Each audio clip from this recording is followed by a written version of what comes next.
عزیزان گرامی وقار، آج اعلان کے مطابق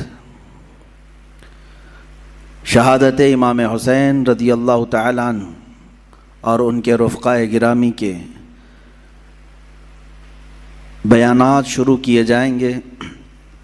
یقیناً عالم اسلام کے لیے ایک بہت بڑا عظیم سانحہ تھا۔ رسول گرامی وقار صلی اللہ تعالی علیہ وسلم کے وہ نواسے جن کی شہادت پوری دنیا کو ہلا کر رکھ دیتی ہے۔ 14 صدیاں گزر جانے کے بعد اب بھی وہ غم ہلکا نہیں ہوتا۔ جب جب ہم سنتے ہیں تو آنکھیں بہہ پڑتی ہیں، جسم میں جھرجھریاں آ جاتی ہیں، مگر وہ خونی منظر اس آسمان نے دیکھا اور اس زمین کے اوپر کیا گیا۔ کربلا کے واقعات سنانے کا مطلب صرف یہ نہیں ہوتا کہ رو دھو کر کے لوگ غم ہلکا کر لیں، بلکہ کربلا کا ایک عظیم میسیج یہ ہوتا ہے کہ ہم ہر سال تجدید ایمان کرتے ہیں، ایمان کو پھر سے جلا بخشنے کے لیے بیانات سنتے ہیں تاکہ ہمارے جذبے پھر سے جوان ہو جائیں۔ اور ہمیں تاریخ میں اکثر یہ بتایا گیا ہے، ہر سال آپ سنتے ہوں گے، چھوٹی سی جماعت تھی حسین اعظم کے ساتھ، مقابل میں بہت بڑا لشکر جرار تھا۔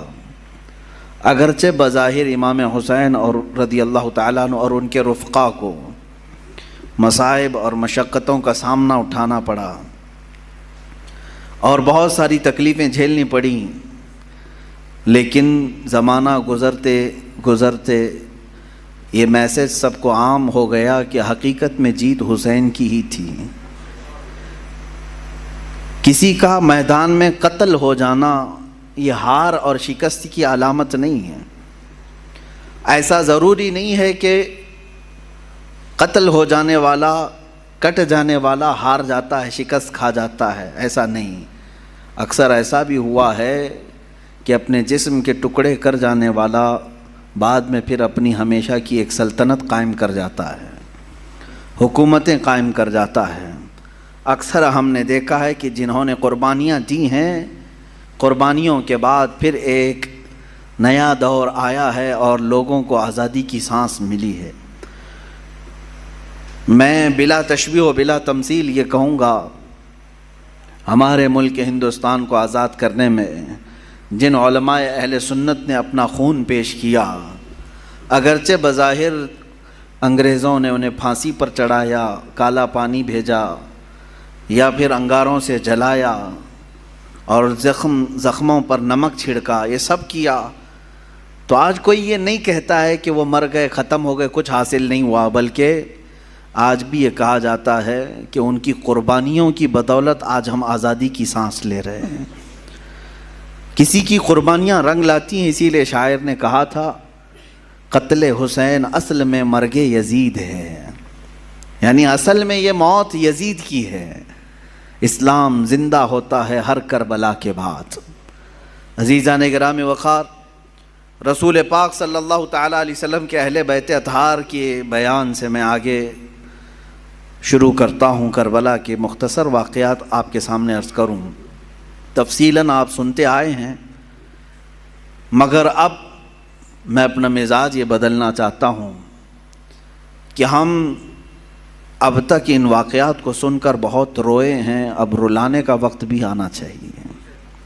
روئے بہت ہیں، ظالموں کی ظلم کو سنتے رہے اور مظلوموں کی آہ و بکا کو دیکھتے ہوئے ہم رو تو لیے، لیکن اب جذبہ ایسا جوان ہونا چاہیے کہ ظالموں کو رونے پر ہم بھی تو مجبور کریں کہ اب تمہارے بھی رونے کا وقت آ جائے۔ یہ اہل بیت اطہار حضور اکرم صلی اللہ تعالیٰ علیہ وسلم کے اس عظیم گھرانے کو کہتے ہیں جن کی پاکی اور صفائی قرآن نے خود بیان کی۔ قرآن خود کہتا ہے انما یرید اللہ لیذھب عنکم الرجس اہل البیت ویطہرکم تطہیرا۔ اللہ تعالیٰ تمہارے گھر سے ہر طرح کی ناپاکی کو دور کرنا چاہتا ہے۔ کس کے گھر سے؟ رسول پاک صلی اللہ علیہ وسلم کے، اور آپ کی اہل بیت کو خوب صاف ستھرا کرنا چاہتا ہے، اور کیا بھی اس نے۔ اللہ تعالیٰ نے حضور اکرم صلی اللہ تعالیٰ علیہ وسلم کے گھر میں جو افراد عطا کیے وہ دنیا کے سب سے عظیم لوگ ہیں۔ حضور اکرم صلی اللہ علیہ وسلم کی جتنی بیویاں ہیں ازواج مطہرات، وہ تمام مومنوں کی مائیں ہیں، امہات المومنین ہیں، سب سے عظیم مائیں ہیں۔ رسول پاک صلی اللہ علیہ وسلم کے جتنے بیٹیاں ہیں وہ سب سے عظیم بیٹیاں ہیں حضور اکرم صلی اللہ علیہ وسلم کی، اور ان کی عزت اللہ کے نزدیک بہت بلند ہے۔ اسی طرح حضور اکرم صلی اللہ علیہ وسلم کے خاندان کو جو شرف حاصل ہے وہ دنیا کے سارے خاندانوں میں سب سے افضل خاندان میرے آقا صلی اللہ علیہ وسلم کا ہے۔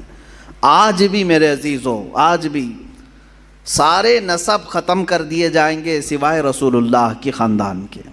سادات جو ہوں گے، آج بھی جو سید ہوں گے میرے آقا صلی اللہ علیہ وسلم کی نسل سے، ان کا احترام ہم پر واجب ہے، ان کی تعظیم و تکریم ہم پر واجب ہے، اس لیے کہ رسول پاک صلی اللہ تعالیٰ علیہ وسلم کے گھر سے جو ان کی نسبت ہے یہ نسبت ہی ہمارے لیے بہت بلند ہے۔ قرآن پاک کی آیت ہے قُلْ لَا أَسْأَلُكُمْ عَلَيْهِ أَجْرًا إِلَّا الْمَوَدَّةَ فِي الْقُرْبَى، اے محبوب آپ فرما دیں اپنے غلاموں سے کہ میں تم سے کوئی اجرت نہیں مانگتا۔ رسول پاک صلی اللہ علیہ وسلم نے ہم سے کوئی معاوضہ مانگا ہے؟ حضور اکرم صلی اللہ علیہ وسلم کی بدولت ہمیں ساری نعمتیں ملی ہیں، ان کے صدقے میں سب کچھ ملا ہے، بدلے میں حضور نے کچھ مانگا ہم سے؟ قرآن خود یہ کہہ رہا ہے کہ اے رسول آپ فرما دیں کہ میں تم سے کوئی چیز نہیں مانگتا، بدلے میں کوئی چیز نہیں طلب کرتا، مگر اتنا کہ تم میرے اہل بیت سے محبت کرو۔ الا المودۃ فی القربا، رشتہ داروں سے، حضور اکرم صلی اللہ علیہ وسلم کے گھر والوں سے محبت کرنا، اس کو تو رسول کریم صلی اللہ تعالیٰ علیہ وسلم نے بھی اظہار فرمایا۔ ایک حدیث ملتی ہے من مات علی حب آل محمد مات شہیدا، جو حضور کی آل کی محبت میں، حضور کے گھر والوں کی محبت میں انتقال کر گیا دنیا میں، اسے شہادت کا مقام عطا کیا جاتا ہے۔ اہل بیت کی محبت شہادت کے مقام کو پہنچاتی ہے۔